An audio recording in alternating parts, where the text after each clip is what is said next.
Why rings cause issues. We're going to talk about why switching over to a ring or getting pierced with a ring causes issues.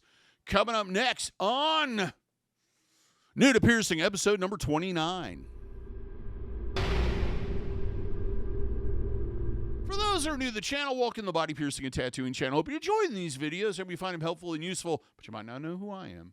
My name is DaVo. I am a professional piercer and have been since 1994. I own and operate the Axiom Body Piercing studio located right here in Des Moines, Iowa, inside Skin Kitchen Tattoo. This video is going to talk about why rings cause issues, why certain jewelry shapes don't work in certain piercings, and kind of the differences between the three. There's three major shapes or sizes that we use consistently. The post, which is straight, perfectly straight post jewelry. It is going to be the same shape regardless of how big it is or how wide it is. Then we have the curved barbell. A curved barbell is a quarter turn of a circle. And I did this little diagram. Hopefully this explains it a little bit better.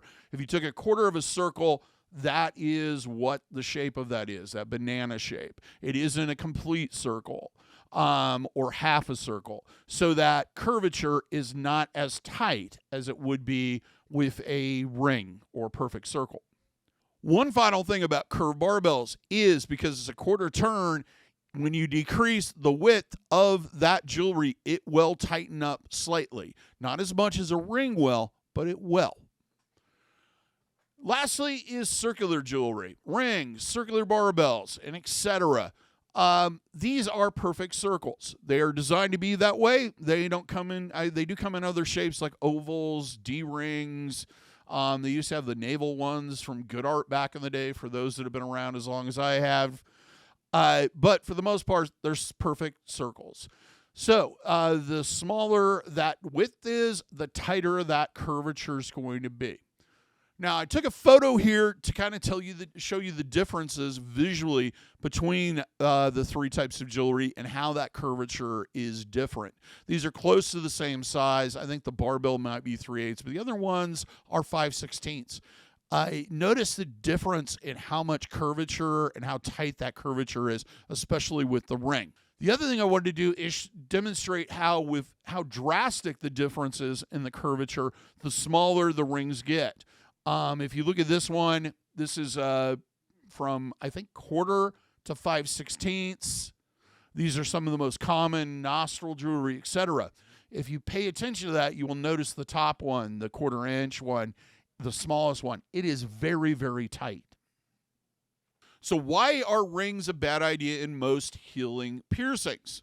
First thing is the inside of the ring, because it's so tight and adds pressure, can cause hot spots or wear spots, which will lead to bumps.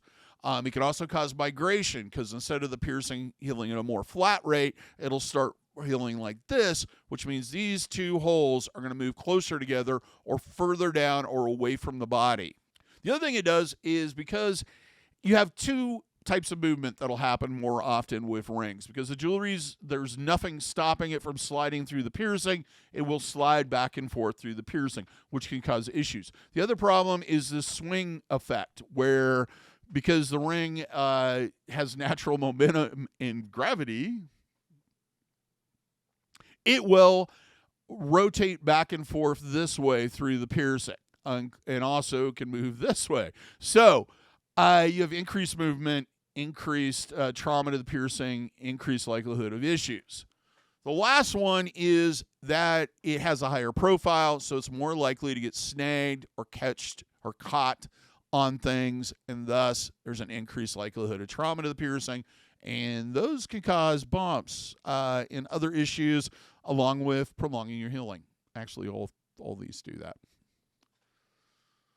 Now, let's move on to why would a ring cause an issue in a healed piercing? You've done a great job healing out the piercing. You waited until it's healed. It's no longer an open wound. Why can't you just put the jewelry in now that you want? The first thing is that it drastically changes the shape of the piercing. As I mentioned earlier, if you have something in this, a straight line or even a curved line, like with an eyebrow, where you put a curved barbell there initially. If you do that and you tighten up that circle even tighter than it was before, it's going to cause hot spots, and it's going to cause issues. The other problem with the curvature is if you're putting it into a fresh piercing, which is very thin and very tight, is there's a possibility of, instead of that curvature going all the way into the piercing, it goes in about halfway and then starts going into the side of that piercing tunnel and could break loose tissue, requiring healing all over again. And just like with heel piercing, you're going to have increased movement, increased likelihood of getting caught and snagged on things, higher profile, and other problems. Why should you wait? Why should you wait a long period of time after it heals to change out to circular jewelry or even curved barbells in some cases? Well, seasoning. That's the main reason. And when we're talking about seasoning, we're talking about the different stages of healing. And the 3 stages are, in my opinion, first stage is acceptance. It's that period of time of the first couple of weeks or week to 2 weeks where your body kind of goes through this period of time of cleaning out the wound, assessing the damage, overcoming the trauma, and then accepting the jewelry and starting to produce tissue around it because it can't force it out. The next stage is the actual production of that tunnel of tissue around the jewelry, which causes it to be no longer an open wound when the healing ends. The next stage, your body begins to thicken up that scar tissue so that it's more durable, and it also kind of loosens up a little bit. That's called seasoning. And we want to wait till that seasoning is over before we put circular jewelry in a piercing that has been done with a post or a curved barbell because of a lot of different reasons. The first one is the piercing's more durable, less likely to cause that problem where you put that ring in there or a curved barbell, it curves into the piercing and then causes a breakage of that wall, and then you're starting this healing process over again. The other reason is that loosening up will give more leeway for something shaped like this than it would if it's super tight. So since it's loosened up, it'll accept it, less likely to create those hot spots, less likely to cause problems like bumps and etc. One of the hints to this is to gradually decrease. If you want something super small, like ring-wise, is a gradually decrease. The problem with really, really small rings that most people won't generally isn't addressed is that if it's so tight that it puts a lot of pressure on both sides of that piercing, each hole, it's going to create these kind of indentations. And those indentations can add to more or make it appear like there's more scarring than there is, and they don't usually go away. Anybody that's worn glasses for a long period of time, you know, the indentation in the back of your ear, it's kind of like that. It's just part of you now. Now, there's exceptions to every rule when it comes to piercing.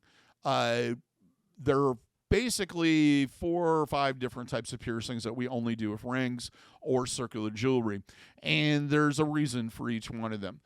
The thing you need to understand is that we usually do oversize these so that only a quarter of that ring or less is actually inside the piercing. Kind of like the diagram I showed you earlier. I'll show you again. We only put that, what would normally be a curved barbell, that amount of curvature in those piercings. And the most common ones are DaVo piercings. DaVo piercings, they just seem to heal better with rings. It's easier to access the jewelry and less likely to cause issues. The next one would be septum piercings. Part of the reason why we do this is with rings is so that the piercing is actually visible, because otherwise you wouldn't know anybody that you had it, and that defeats the purpose for a lot of people.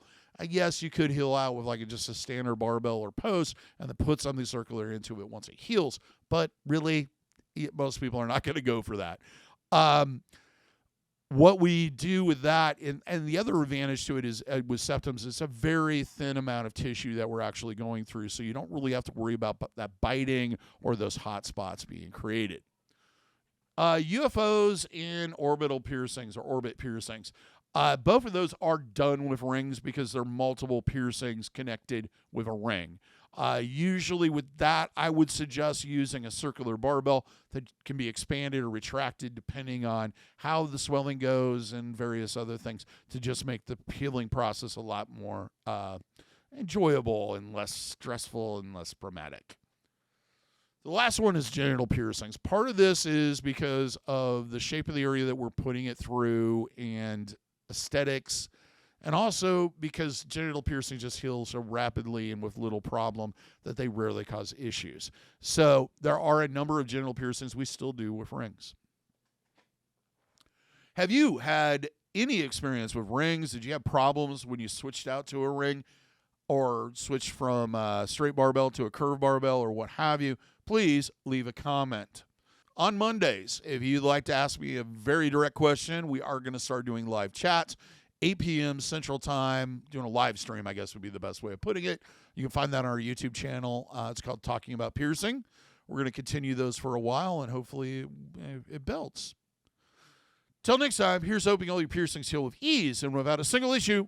And if you're in the Des Moines, Iowa area, I'd love to see you for your piercing needs in the future. Have a good day, everybody. Take care, and we'll see you in that next video.